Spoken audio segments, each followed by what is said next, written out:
എല്ലാ പ്രിയപ്പെട്ടവർക്കും സ്നേഹപൂർവ്വം ആസ്ട്രോളജിക്കൽ ലൈഫിലേക്ക് സ്വാഗതം.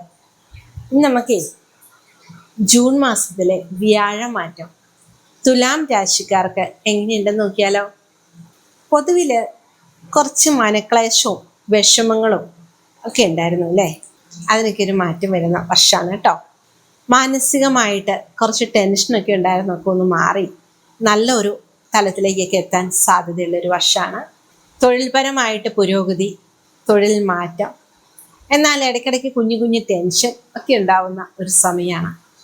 കുറേ നാളുകളായിട്ടൊരു ജോലി അന്വേഷിക്കുന്നവർക്ക് ശ്രമിച്ചാൽ ഈ വർഷം നല്ല ജോലിയിൽ പ്രവേശിക്കാനും അതിൽ നിന്ന് നല്ല വരുമാനം നേടാനും സാധ്യതയുള്ള ഒരു വർഷമാണ് കേട്ടോ.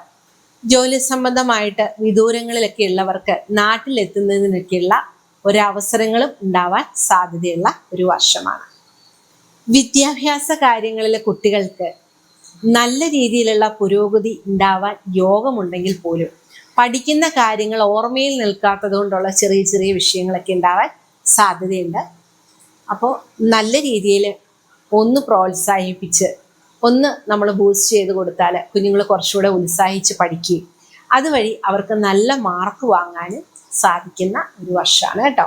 അപ്പോൾ ഇപ്പോൾ നമ്മൾ പഠിക്കുന്നതിൻ്റെ ഇരട്ടി, അതായത് നമ്മൾ എത്ര ട്രൈ ചെയ്താൽ ഒരു കാര്യം പഠിക്കുമോ അതിൻ്റെ ഇരട്ടി നമ്മൾ ചിലപ്പോൾ ഒന്ന് അധ്വാനിക്കേണ്ടതായിട്ട് വരും, നമുക്ക് കൂടുതൽ പുരോഗതിയിലേക്ക് എത്താൻ വേണ്ടിയിട്ട്.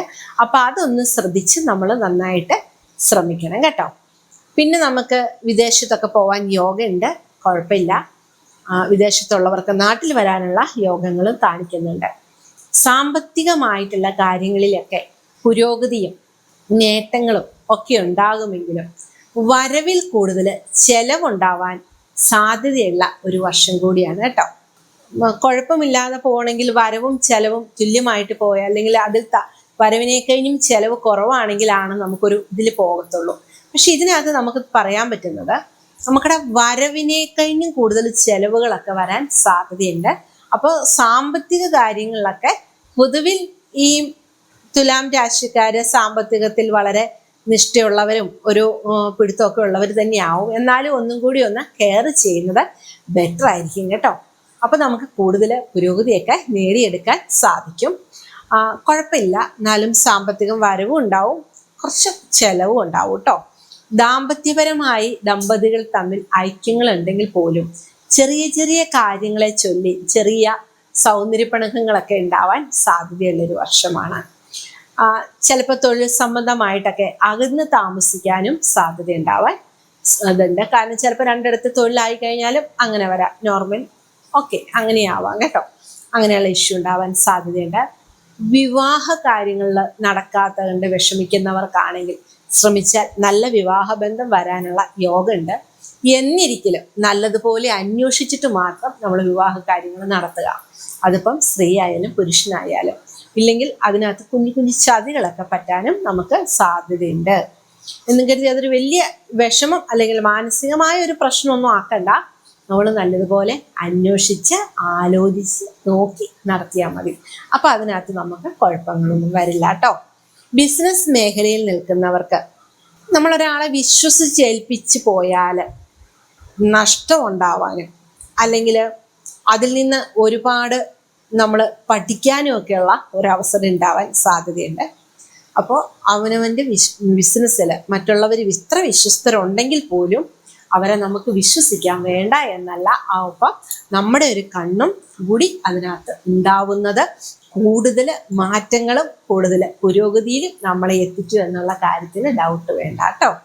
അപ്പോൾ അങ്ങനെയുള്ള കാര്യങ്ങളൊക്കെ നമ്മൾ ശ്രദ്ധിക്കുക. ബിസിനസ്സിൽ ഒരു കാരണവശാലും നമ്മൾ മാറി നിൽക്കരുത്. എല്ലാവരും അവിടെ ഉണ്ടല്ലോ, അപ്പം ഞാനങ്ങ് ചെന്നില്ലേലും വിഷയമില്ലല്ലോ എന്ന് വിചാരിച്ച് ഒരു കാര്യത്തിലും അനാസ്ഥ കാണിക്കരുത്. വളരെ നല്ല രീതിയിൽ ബിസിനസ്സിൽ പുരോഗതിയിലേക്ക് എത്താൻ യോഗമുള്ളത് കൊണ്ട് തന്നെ വളരെ നല്ല രീതിയിൽ നമ്മൾ ബിസിനസ്സിൽ ശ്രദ്ധിക്കുകയും ബിസിനസ്സിൻ്റെ പുരോഗതിക്ക് വേണ്ടി കഠിന പ്രയത്നം ചെയ്യുകയും ചെയ്യണം. അതുപോലെ തന്നെ ബിസിനസ്സിൽ നിന്ന് കടമെടുത്തൊന്നും ആർക്കും നമ്മൾ കൊടുക്കാൻ നിൽക്കണ്ട ഈ വർഷം. അത് നമുക്ക് ചിലപ്പോൾ തിരിച്ചു കിട്ടാൻ വൈകുകയും ബിസിനസ് നല്ല രീതിയിൽ നടക്കുന്നതിനൊരു തടസ്സം അല്ലെങ്കിൽ ഒരു പ്രയാസമൊക്കെ നമുക്ക് ഉണ്ടാക്കും.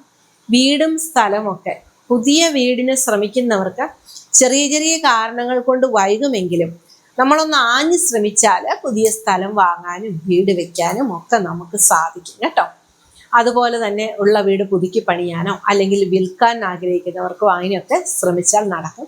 ചെറിയ ചെറിയ തടസ്സങ്ങൾ ഉണ്ടാകും, അതിനെ ഒന്ന് ഓവർകം ചെയ്തു പോയാൽ നമുക്ക് ബെറ്റർ ആണ് കേട്ടോ. ആരോഗ്യ കാര്യങ്ങളിൽ നമ്മൾ ശ്രദ്ധിക്കണം. കൃത്യമായിട്ട് ഉറക്കമില്ലായ്മ കൊണ്ടോ അല്ലെങ്കിൽ നമ്മുടെ അധ്വാനം കൂടുതൽ കൊണ്ടൊക്കെ നമുക്ക് ചെറിയ രോഗങ്ങളൊക്കെ ഒരു വർധന ഉണ്ടാക്കാനൊക്കെ സാധ്യതയുള്ളൊരു വർഷമാണ്.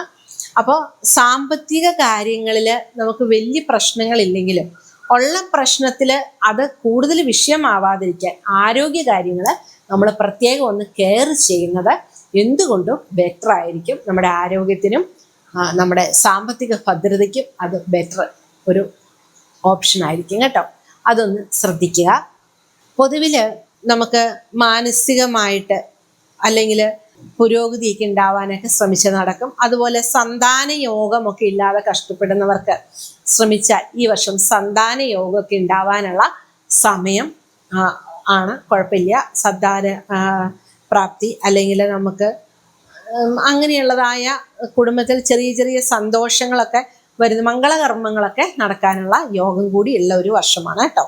തൊഴിൽ അന്വേഷകര് ഒരു ജോലി കിട്ടി എന്ന് വിചാരിച്ച് ഉള്ള ജോലി കളഞ്ഞിട്ട് ഓടരുത്. നമുക്ക് സേഫാണ്, ആ ജോലിയിൽ നമ്മൾ ഓക്കെയാണ്, നമുക്കതുകൊണ്ട് വിജയമാണ് എന്ന ബോധ്യം വന്നതിന് ശേഷം മാത്രമാണ് ആ ജോലി കളഞ്ഞിട്ട് നമ്മൾ വേഗം അടുത്തൊരു ജോലിയിലേക്ക് പ്രവേശിക്കാവുള്ളൂ. അല്ലെങ്കിൽ നമുക്ക് ചെറിയ ചെറിയ വിഷമങ്ങളും ബുദ്ധിമുട്ടുകളൊക്കെ അതിൽ നിന്ന് ഉണ്ടാവാനും സാധ്യതയുണ്ട് കേട്ടോ. വളരെ വേണ്ടപ്പെട്ടവരുടെ അകൽച്ച അല്ലെങ്കിൽ വേണ്ടപ്പെട്ടവര് നമ്മളെ മനസ്സിലാക്കാതെ പോകുന്നു എന്നുള്ള തോന്നലൊക്കെ ചില സമയങ്ങളിൽ ഉണ്ടാവാൻ സാധ്യതയുണ്ട് ഈ വർഷം. അതുകൊണ്ട് ആരോടും അധികം മുഷിയാതിരിക്കുക.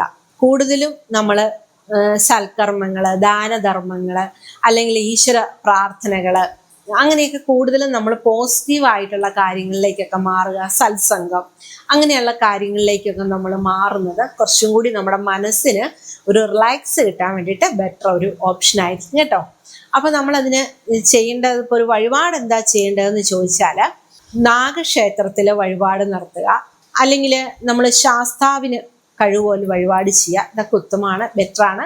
ഇതൊക്കെ അവനവൻ്റെ മാത്രം ഓപ്ഷനാണ് കേട്ടോ. ഞാനൊരു കോമൺ ഇത് പറയുന്നു, വഴിപാട് പറയുന്നു എന്നുള്ളൂ. അവനവൻ്റെ ആചരണം അനുസരിച്ചുള്ള, അവനവൻ്റെ നിഷ്ഠ അനുസരിച്ചുള്ള, വിശ്വാസം അനുസരിച്ചുള്ള വഴിപാടുകൾ മാത്രം ചെയ്യുക. ഇനി ഇതൊന്നും ചെയ്യാൻ പറ്റാത്തവർക്ക് പറ്റുന്ന പോലെ, കഴിവ് പോലെ അർഹതപ്പെട്ടവർക്ക് ദാനം കൊടുക്കുക. അപ്പം അങ്ങനെ ചെയ്യുമ്പോഴും അത് നമുക്ക് ഗുണകരമാണ് കേട്ടോ. അപ്പോൾ കഴിഞ്ഞ ദിവസം ഒരാളെന്നെ കാണാൻ വന്നപ്പോൾ അവർ പറഞ്ഞു, ഈ ദാനം കൊടുക്കാൻ പറഞ്ഞതുകൊണ്ട് മോനൊരു പുതിയ വണ്ടി വാങ്ങി കൊടുത്തു എന്ന് പറഞ്ഞു. അതല്ല ദാനം. അപ്പം നമ്മുടെ വീട്ടിലുള്ള മോൾക്ക് അല്ലെങ്കിൽ മോന് അല്ലെ ഭാര്യയ്ക്കല്ല ഭർത്താവിനൊരു വണ്ടി വാങ്ങി കൊടുക്കുന്നതൊന്നും ദാനമല്ല. അത് നമ്മുടെ വീട്ടിലേക്കുള്ള ഒരു അസറ്റാണ്. അതല്ലാതെ നമ്മൾ പുറത്ത് നമ്മളുമായിട്ട് യാതൊരു റിലേഷനും ഇല്ലാത്ത അല്ലെങ്കിൽ അങ്ങനെയുള്ള ഒരാൾക്ക് കൊടുത്താൽ അതൊരു ദാനമാണ്. അത് ഞാൻ സമ്മതിച്ചു. പക്ഷെ വീട്ടിൽ മോനൊരു വണ്ടി വാങ്ങി കൊടുത്തു എന്നും അതൊരു ദാനമല്ലേ എന്ന് ചോദിച്ചാൽ അതൊരിക്കലും ദാനമല്ല. അത് അവരുടെ അർഹതയല്ലേ, അല്ലെങ്കിൽ അവർക്ക് കിട്ടേണ്ട ഒരു അംഗീകാരമാണ്. അവരുടെ മോന് ആ വണ്ടി അച്ഛൻ വാങ്ങിക്കൊടുത്തു, അതിനപ്പുറം അതൊരു ദാനത്തിലൊന്നും പോവില്ല കേട്ടോ. അതുകൊണ്ട് അങ്ങനെയുള്ള ദാനങ്ങളല്ല, അർഹതപ്പെട്ടവർക്ക് പാവങ്ങൾക്ക് നമ്മൾ കൊടുക്കുക. നമുക്ക് വെച്ചാൽ അവർക്ക് വണ്ടിയൊന്നും വേണമെന്നില്ല, ഭക്ഷണം കൊടുത്താലും മതി. അപ്പോൾ നമുക്ക് എന്താണോ ചെയ്യാൻ പറ്റുന്നത് ഓരോരുത്തരുടെ കഴിവ് പോലെയുള്ള ദാനം ചെയ്യുക. ഒരിക്കലും നമുക്ക് പറ്റാത്ത ഒരു കാര്യം നമ്മൾ ആർക്കും ദാനം ചെയ്യണമെന്ന് ആരും പറയില്ല. നമ്മളെക്കൊണ്ട് പറ്റുന്ന പോലെ നമുക്ക് സാധിക്കുമെങ്കിൽ അങ്ങനെ ദാനം ചെയ്യുക. ഇല്ലെങ്കിൽ ഇതൊന്നും പറ്റില്ലെങ്കിൽ നല്ല വാക്ക് പറയുക. അത് നല്ല വാക്ക് പറഞ്ഞ് ഒരാളെ സമാധാനിപ്പിക്കാൻ പറ്റിയാൽ അതും ഒരു ദാനമാണ്. നമ്മുടെ ടൈം കൊടുത്തു, നമ്മുടെ വാക്കുകൾ കൊടുത്തു, അല്ലേ? അപ്പോൾ അതും ഒരു ദാനമായിട്ട് തന്നെ വരുന്നു. അപ്പം എല്ലാ ദാനം എന്ന് പറയുന്നത് ഒരാളെ കേൾക്കാൻ വേണ്ടി നമ്മുടെ സമയം കൊടുക്കുന്നതും ദാനം തന്നെയാണ്. നമുക്ക് എന്തെല്ലാം കാര്യങ്ങൾ ആ ടൈമിൽ ചെയ്യാം, അല്ലേ? അപ്പോൾ അതുകൊണ്ട് നമ്മൾ അച്ഛൻ മകന് വാങ്ങിക്കൊടുക്കുന്ന വണ്ടി ദാനം എന്ന് പറയാൻ പറ്റത്തില്ല. അതുകൊണ്ട് അങ്ങനെയുള്ള ദാനമല്ല. അർഹതപ്പെട്ടവർക്ക് നമ്മൾ ദാനം കൊടുക്കുക, അല്ലെങ്കിൽ നല്ല പ്രവർത്തികൾ ചെയ്യുക. ഇതൊക്കെ നമുക്ക് ദോഷഫലങ്ങളെ കുറിച്ച് ഗുണഫലങ്ങളെ അധികരിച്ചു തരും കേട്ടോ.